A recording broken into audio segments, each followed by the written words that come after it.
योग का और योगियों का भारतीय जो आध्यात्म दर्शन है उसमें बहुत महत्व रहा है। बहुत सारे अद्भुत योगी हुए हैं जिन्होंने अपने कर्म के माध्यम से बहुत कुछ हमें प्रदान किया है और उनकी जीवनी पढ़कर हम बहुत विस्मय बोधित होते हैं। आप हरिद्वार गए होंगे। हरिद्वार में आपने बाबा काली कमली का नाम सुना होगा। यदि हरिद्वार में आपने नहीं सुना तो आप ऋषिकेश चले जाइए। ऋषिकेश में जैसे ही शिवानंद आश्रम के सामने से आप लक्ष्मण झूला पुल को पार करेंगे तो उसके सामने वानप्रस्थ आश्रम है या काला बाबा काली कमली अन्य क्षेत्र है, वानप्रस्थ क्षेत्र है। उस आश्रम की स्थापना बाबा काली कमली ने की थी। और ये घटना कोई आज की नहीं, ये स्वतंत्रता पूर्व की घटना है, क्योंकि स्वयं बाबा काली कमली का जन्म ही 1818 ईस्वी के आसपास हुआ था। 1831 के आसपास हुआ है, यदि विक्रम संवत में कहा जाए तो 1888 में। और वो उनका जन्म क्षेत्र, जन्म स्थान भारत, वर्तमान भारत में नहीं था, अखंड भारत में था। पेशावर के पास ये जगह है ककरेला, वहाँ का जन्म है। और उस समय जो उत्तर भारत था बहुत धार्मिकता में लिप्त था, इसलिए पंजाब से, वर्तमान पाकिस्तान से बहुत अद्भुत लोग, बहुत अद्भुत आध्यात्मिकविद भारत में आए, हरिद्वार में बसे, ऋषिकेश में बसे, बनारस तक पहुँचे और उन्होंने आध्यात्मिक क्षेत्र में विशिष्टताएँ हमें हमारे सामने रखी। उन्हीं में से बाबा काली कमली वाले थे। इनका जन्म गृहस्थाश्रम में हुआ, लेकिन बचपन से ही उनकी रुचि अध्यात्म में थी। गृहस्थ में वो ज़्यादा सम्मिलित नहीं होना चाहते थे, तो तीर्थाटन करते करते हरिद्वार पहुंच गए। आज हरिद्वार जाते हो तो आपको एक बड़ा शहर दिखाई देता है, जहाँ हर तरह की सुख सुविधाएँ हैं। यही सुख सुविधाएँ सरकार भी हमें उपलब्ध कराती है और हम भी चाहते हैं, इसलिए चारों तरफ होटल्स हैं। वो सब कुछ जो आपको बड़े शहरों में मिलता है वो हरिद्वार में उपलब्ध हो जाता है, और वही आप चाहते हैं और वही आप दूसरे तीर्थों में जाना पसंद करते हैं, चाहे वो चारों धाम हो या कोई और जगह हो। आप तीर्थ में तीर्थ का आनंद लेने नहीं जाते, तीर्थ के उस एकांत को, शांति को अनुभव करने नहीं जाते। आप तीर्थ में भी भोग विलासता की आशा करके नहीं जाते हैं। तो बाबा जो काली कमली थे प्रथम बार हरिद्वार आए थे। हरिद्वार में आज तो सैकड़ों किलोमीटर लंबी, सैकड़े तो नहीं हो, 50-60 किलोमीटर लंबे तो घाट हैं, लेकिन 1932 से पहले तो वहाँ एक आध छोटा मोटा घाट होता था। ज़्यादा घाटों का लंबाई नहीं थी, लोग सहजता से गंगा का स्नान करते थे और ज़्यादातर जो महत्व था हरिद्वार का वो हर की पौड़ी का था। अब तो घाट बहुत विस्तार में फैल गए हैं, तो सुविधाएं सीमित थी। वैसे भी भारत उस समय आक्रांताओं से, ब्रिटिश लोगों के शासन में के अंतर्गत था, सुविधाएं थी नहीं, यात्राएं सहजता से नहीं होती थी, यात्राएं बहुत कठिन होती थी। लेकिन उस समय भी यात्राएं चलती थी, लोग नियमित रूप से हरिद्वार भी जाते थे, ऋषिकेश भी जाते थे और सबसे ऊपर बद्री, केदार, गंगोत्री, यमुनोत्री की यात्राएं भी करते थे। तो बाबा काली कमली वाले भी हरिद्वार गए तो वहाँ कई तरह की कमियाँ उन्हें नजर आईं, कई तरह की वह परेशानी उनके सामने आई। तो जब वो अपने गांव लौटे तो वहाँ उनका जो जीवन, जो मन था बहुत उदास था। उनके मन में भाव आया कि तीर्थों को सुधारना चाहिए, तीर्थ यात्री को सुविधाएं उपलब्ध कराने के प्रयास करने चाहिए। तो उन्होंने गृहस्थ धर्म को त्याग दिया, बनारस पहुँच गए। बनारस में उस समय बहुत प्रसिद्ध योगी थे शंकरानंद जी। शंकरानंद जी के शरण में गए, संन्यास धारण कर लिया और उन्हीं के गुरु शंकरानंद जी ने उनको बाबा विश्वेश्वरानंद जी का नाम दिया। तो काली कमली का जो वास्तविक संन्यास्त नाम है वो विश्वेश्वरानंद जी है। उन्होंने बहुत अधिक प्रयास किए। आज आप हरिद्वार में, ऋषिकेश में या चारों धामों में जो धर्मशालाएं देखते हैं, मंदिर देखते हैं, उनका उद्धारण भी कराया। नदियों को पार कराने के लिए कई पुलों का निर्माण भी उन्होंने करवाया। ऋषिकेश का जो लक्ष्मण झूला है उसका निर्माण भी बाबा काली कमली के हाथों के द्वारा, उन्हीं के माध्यम से हुआ है। अन्यथा उससे पहले तो गंगा को दूसरी तरफ जाना सहजता नहीं होती थी। दूसरी तरफ तो निर्जन घोर घनघोर जंगल होता था, वहाँ थोड़े बहुत साधु संत साधनारत रहते थे, क्योंकि वहाँ जंगली जानवर भ्रमण करते थे। आपको शायद मैं बताऊं कि उससे पहले पूरे उत्तराखंड में एक जहरीली विषाक्त मक्खी का भी प्रकोप होता था। ये मक्खी का प्रकोप तो 1960 तक चला है। मच्छरों का प्रकोप बहुत रहता था। मक्खी यदि काट ले तो सूजन आती थी, जलन होता था और कई दिन तक अशांति शरीर में फैली रहती थी। मच्छरों का भी बहुत प्रकोप होता था। मच्छरों के कारण बहुत सारे लोग मलेरिया का शिकार हो जाते थे, डेंगू का शिकार हो जाते थे। रहने की सुविधाएं नहीं थी। अभी तो मौसम में स्थिरता आ गई, पहले इतनी स्थिरता नहीं थी। कब बारिश हो जाए, कब ठंड पड़ने लगे, कब मौसम में बदलाव आ जाए, ऐसी स्थिति हरिद्वार ऋषिकेश तक भी देखने में आती थी। अब तो आपको ऊपर कहीं बद्री केदारनाथ में जाके ऐसे मौसम की झलक देखने को मिलती है। तो ऐसी स्थिति में बाबा काली कमली ने एक नया उद्देश्य अपने हाथ में लिया। उन्होंने तीर्थों में सुविधाएं देने का प्रयास शुरू किया। तो उन्होंने बहुत जगह अन्य तीर्थ खुलवाए, क्योंकि जो साधु संत यात्राएं करते हैं, जो ग्रस्त तीर्थ यात्राएं करने आता है, उसको निवास के लिए जगह चाहिए, उसको रास्ते चाहिए, क्योंकि रास्ते भी तब इतने सुगम नहीं थे, इतने सहज नहीं थे, उनकी पहचान नहीं थी। क्योंकि उत्तराखंड से लोग नीचे बहुत कम आते थे, नीचे के लोग भी बहुत कम जाते थे, वर्ष में कभी एक आध बार यात्रा होती थी। तो उन्होंने अपने परिश्रम से, अपने शिष्यों के माध्यम से पहली बार ऋषिकेश हरिद्वार से चारों तीर्थों के लिए रास्ते का निर्माण कराया। जगह जगह चट्टियाँ स्थापित की। चट्टियों का अर्थ है यहाँ आप विश्राम कर सकें। वहाँ धर्मशालाएँ बनवाई, अन्य क्षेत्र बनवाए, मंदिरों का निर्माण कराया और नदियों को पार करने के लिए पुलों का भी निर्माण कराया।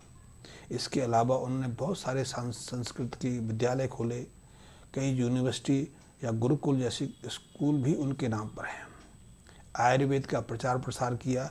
अब यदि ऋषिकेश जाते हैं, ऋषिकेश में यदि बाबा काली कमली क्षेत्र में आप कुछ दिन रहेंगे तो आपको पता चल जाएगा कि उनके कार्यों की रूपरेखा क्या रही है। वो अद्भुत संत थे, निरंतर गतिशील रहते थे, निरंतर सक्रिय रहते थे। जीवन को यात्रियों की सेवा के लिए ही उन्होंने खपा दिया, यही उनकी साधना थी। अपने जीवन काल में वो 14 बार कैलाश मानसरोवर की यात्रा करने गए।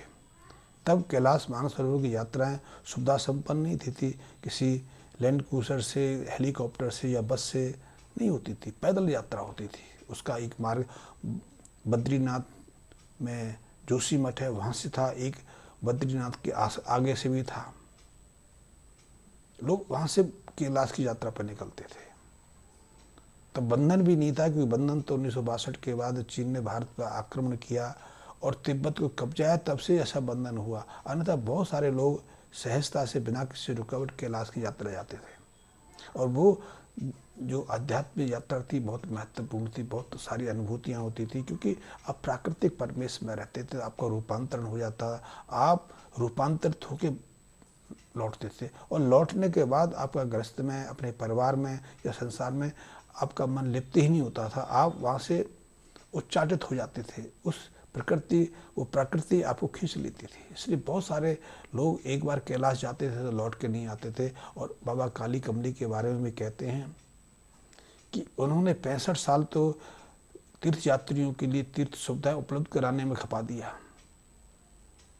अपने परिश्रम से काली कमली क्षेत्र का निर्माण किया। बहुत सारे जो साधु संतों की निवास के लिए कुटियों का निर्माण कराया, वानप्रस्थ आश्रम निर्माण कराए, ताकि आप जब वानप्रस्थ जीवन यापन कर लें, गृहस्थ का सुख भोग लें और संन्यास की तरफ अग्रसर हों, तो साधना के लिए, योग के लिए और जो हमारी आध्यात्मिक जो ज्ञान विज्ञान के विषय हैं उनको समझने के लिए, जानने के लिए वहाँ रह सकें, वहाँ अध्ययन कर सकें।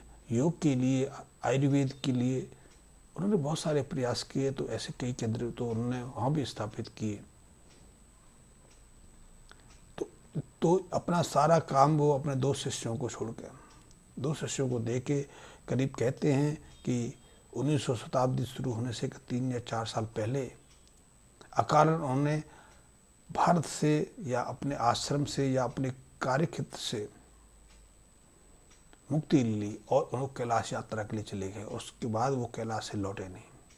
ये नहीं कि उनके साथ कोई दुर्घटना घटी होगी, क्योंकि ऐसे योगियों के साथ में कभी अप्राकृतिक घटना नहीं होती, क्योंकि वो हर परिस्थिति में अपने को जीवित रखने में, अपने कर्म को यथावत बनाए रखने में सक्षम होते हैं। यही तो ध्यान का, यही तो योग का एक महत्व है कि योग के माध्यम से, ध्यान के माध्यम से न केवल अपने कर्म पर नियंत्रण स्थापित कर पाते हैं, बल्कि शरीर के स्वामी बन जाते हैं। मृत्यु भी हमारी इच्छा के बिना हमें छू नहीं सकती। इसलिए योग में आध्यात्मिक शब्द प्रयोग बार बार होता रहता है। उसको कहते हैं इच्छा मृत्यु की प्राप्ति करना।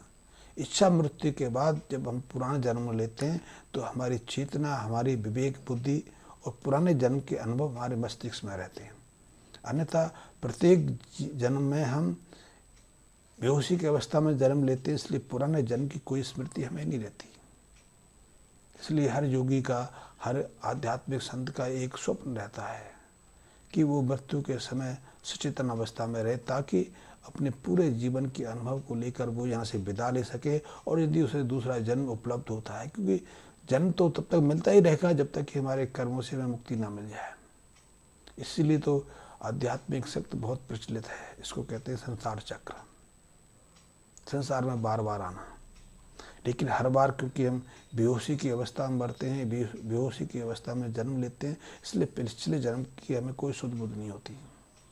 लेकिन एक बार शुद्ध हो जाए, एक बार उसका समझ आ जाए, एक बार हम उसको जान लें कि यही कर्म हमने पिछले जन्म में भी किए, तो शायद उससे हमें असंतुष्टि हो जाए, हम उससे घृणा करने लगें, फिर हम वही कर्मों में लिप्त ना हो। और इसी लिप्तता को समाप्त करना हमारे जीवन का कर्तव्य। इसी को कहते हैं मुक्ति की प्राप्ति, मुक्ति की प्राप्ति, निर्वाण का अनुभव करना।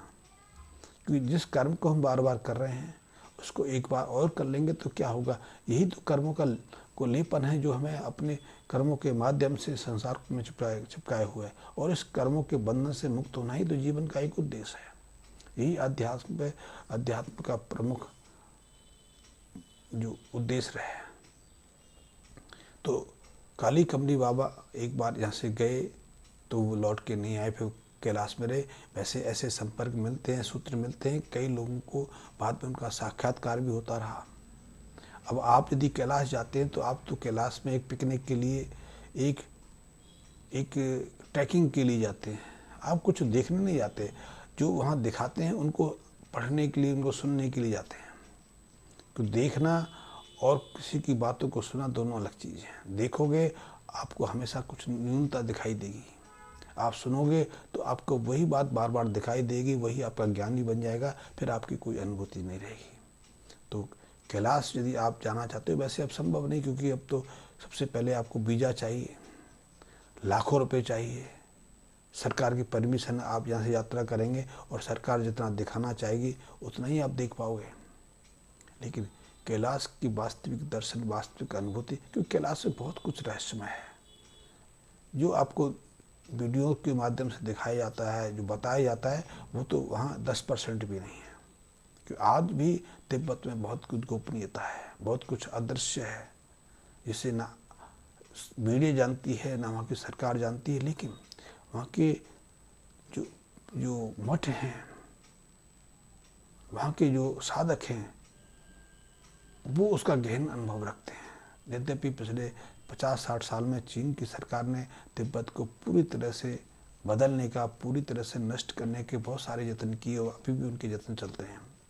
लेकिन वो एक दिव्य क्षेत्र है, वो सिद्ध क्षेत्र है, वो तपोभूमि है।